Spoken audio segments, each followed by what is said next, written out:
Hello दोस्तों। आज के इस वीडियो में हम लोग भारत में पाश्चात्य शिक्षा के विकास, कलकत्ता मेडिकल कॉलेज और कलकत्ता विश्वविद्यालय के बारे में पढ़ने जा रहे हैं। तो स्वागत है दोस्तों आपका हमारे चैनल WB क्लासेस 02 हीरो में। कोई भी इंपॉर्टेंट टॉपिक आपका मिस नहीं हो जाए, इसके लिए आप बेल आइकन पर क्लिक करके हमारे चैनल को सब्सक्राइब कर लीजिए, जिससे आगे आने वाले हर वीडियो का नोटिफिकेशन आप तक पहुंच जाए। तो चलिए क्लास को स्टार्ट करते हैं। भारत में पाश्चात्य शिक्षा का विकास, आधुनिक शिक्षा की नींव और प्रमुख नीतियां। भारत में पाश्चात्य शिक्षा का मार्ग लॉर्ड मैकाले के स्मरणार्थ लेख द्वारा प्रशस्त हुआ, जिसने अंग्रेजी को शिक्षा का आधार बनाया। इसके बाद शिक्षा के क्षेत्र में सबसे बड़ा बदलाव 19 जुलाई 1854 ईस्वी को आया, जब बोर्ड ऑफ कंट्रोल के प्रधान चार्ल्स वुड ने एक व्यापक योजना प्रस्तुत की, वुड का घोषणा पत्र। इसे भारतीय शिक्षा का मैग्ना कार्टा कहा जाता है, क्योंकि इसने प्राथमिक से लेकर विश्वविद्यालय स्तर तक की शिक्षा का ढांचा तैयार किया।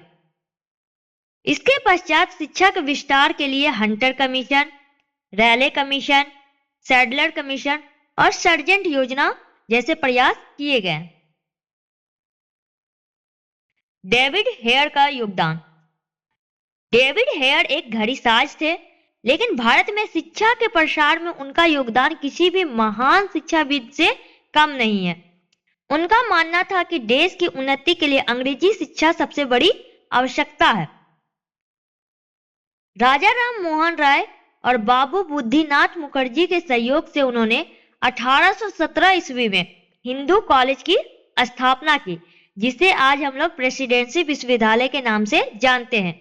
इसके अलावा उन्होंने हिंदू स्कूल और हेयर स्कूल की भी स्थापना की। 6 मई 1817 ईस्वी को उन्होंने स्कूल बुक ऑफ सोसाइटी की स्थापना की, जिसने अंग्रेजी और बांग्ला साहित्य की पुस्तकों के प्रकाशन में बड़ी भूमिका निभाई। 1 सितंबर 1818 ईस्वी को उन्होंने कलकत्ता स्कूल सोसाइटी बनाई। हेयर स्वयं ठनठनिया और काली तला जैसे क्षेत्रों के स्कूल में जाते थे और छात्रों को अंग्रेजी पढ़ाने के लिए प्रोत्साहित करते थे। जॉन इलियट ड्रिंकवाटर बैठून और स्त्री शिक्षा।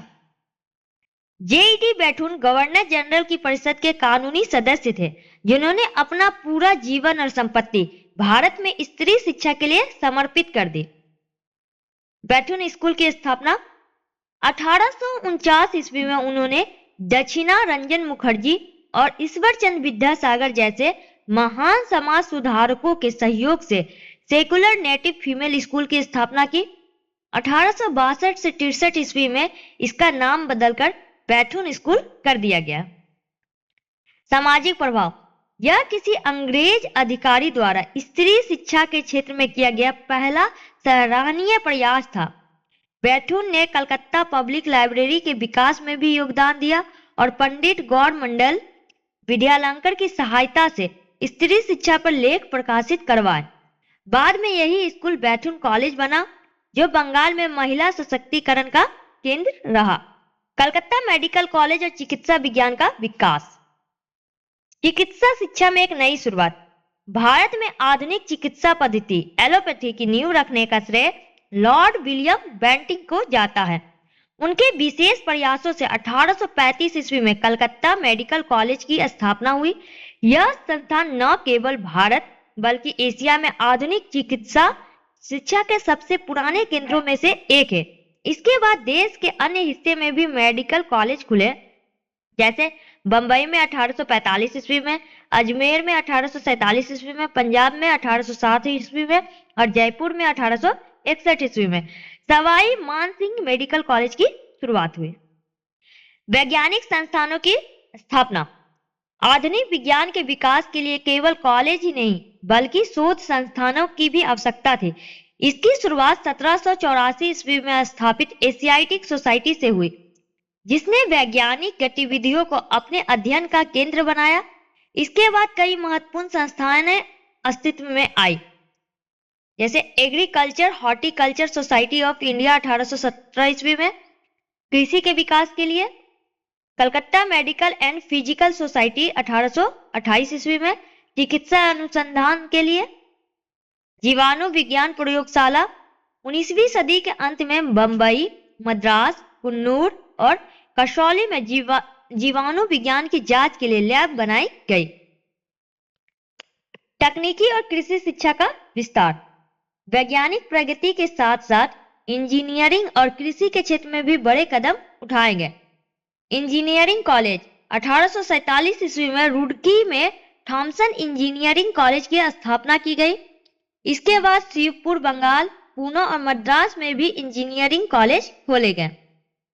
कृषि शिक्षा 1864 ईस्वी में मद्रास के सेरापट्टा में कृषि कॉलेज खुला। बाद में लॉर्ड कर्जन द्वारा दिल्ली में कृषि शोध के लिए पूसा कृषि विश्वविद्यालय की स्थापना कराई गई।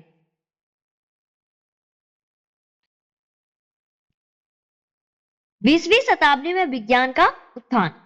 जैसे जैसे समय बीतता गया, भारतीय वैज्ञानिकों ने स्वयं के संस्थान बनाने शुरू किए। 1904 ईस्वी में आशुतोष मुखर्जी ने कलकत्ता में विज्ञान कॉलेज की स्थापना की। 1914 ईस्वी में वैज्ञानिकों ने संगठित होकर भारतीय विज्ञान कांग्रेस की स्थापना की। जगदीश चंद्र बोस द्वारा बोस संस्थान 1917 ईस्वी में, राष्ट्रीय विज्ञान संस्थान 1934 ईस्वी में और भारतीय विज्ञान एकेडमी 1934 ईस्वी में स्थापित हुई। 1944 ईस्वी में ए.बी. हिल कमेटी ने भारत में वैज्ञानिक शोध, साइंटिफिक रिसर्च को बढ़ावा देने के लिए कई महत्वपूर्ण सिफारिशें की। कलकत्ता विश्वविद्यालय और उच्च शिक्षा का विकास। वुड डिस्पैच 1854 ईस्वी। इसे भारतीय शिक्षा का मैग्ना कार्टा यानी महाधिकार पत्र कहा जाता है। सर चार्ल्स वुड की सिफारिश के आधार पर ही भारत में आधुनिक शिक्षा का ढांचा तैयार हुआ। इसकी सिफारिश पर 1857 ईस्वी में लंदन विश्वविद्यालय की तर्ज पर कलकत्ता, बंबई और मद्रास में विश्वविद्यालयों की स्थापना हुई। उच्च शिक्षा के लिए अंग्रेजी भाषा को अनिवार्य बताया गया, लेकिन स्थानीय भाषाओं के विकास पर भी जोर दिया गया। इसमें तकनीकी और व्यावसायिक शिक्षा की शुरुआत की बात कही गई थी। हंटर शिक्षा आयोग 1882 से 83 ईस्वी। लॉर्ड रिपन के समय गठित इस आयोग ने मुख्य रूप से माध्यमिक शिक्षा की समीक्षा की। आयोग ने सुझाव दिया कि हाई स्कूल पर 2 तरह की पढ़ाई हो। पहला है व्यावसायिक शिक्षा, जो व्यापार और नौकरियों के लिए हो। दूसरा है साहित्यिक शिक्षा, जो छात्रों को विश्वविद्यालय में प्रवेश के लिए तैयार करे। इसके बाद शिक्षा का तेजी से विस्तार हुआ और 1882 ईस्वी में पंजाब विश्वविद्यालय तथा 1887 ईस्वी में इलाहाबाद विश्वविद्यालय की स्थापना हुई। भारतीय विश्वविद्यालय अधिनियम 1904 ईस्वी। लॉर्ड कर्जन ने सर थॉमस रेले की अध्यक्षता में एक आयोग बनाया था, जिसके आधार पर यह कानून पारित हुआ। इसका उद्देश्य विश्वविद्यालयों की कार्य क्षमता बढ़ाना और शोध पर ध्यान देना। इसमें सुधार था। योग्य प्रोफेसर की नियुक्ति की गई और प्रयोगशालाओं व पुस्तकालयों के लिए बजट दिया गया। सरकारी नियंत्रण। इस अधिनियम के जरिए सरकार ने विश्वविद्यालयों पर अपना नियंत्रण बढ़ा दिया था। सैडलर आयोग 1917 ईस्वी। कलकत्ता विश्वविद्यालय की समस्याओं को सुलझाने के लिए डॉक्टर एम सैडलर के नेतृत्व में यह आयोग बना। इंटरमीडिएट 12वीं के बाद स्नातक यानी ग्रेजुएशन की डिग्री 3 वर्ष की होनी चाहिए। कलकत्ता विश्वविद्यालय का बोझ कम करने के लिए ढाका विश्वविद्यालय बनाने का सुझाव दिया गया। महिलाओं की शिक्षा के लिए एक अलग बोर्ड बनाने की बात कही गई। ये सभी टॉपिक आपके बोर्ड एग्जाम के लिए इंपॉर्टेंट है। आपका कोई भी सवाल एग्जाम में छूटे नहीं, इसके लिए आप हर टॉपिक को ध्यान से समझते चले। मिलते हैं दोस्तों नेक्स्ट टॉपिक के साथ जल्दी नेक्स्ट वीडियो में। तब तक के लिए बाय। आप अपना रिवीजन करते रहें, अपना ख्याल रखें। थैंक यू दोस्तों।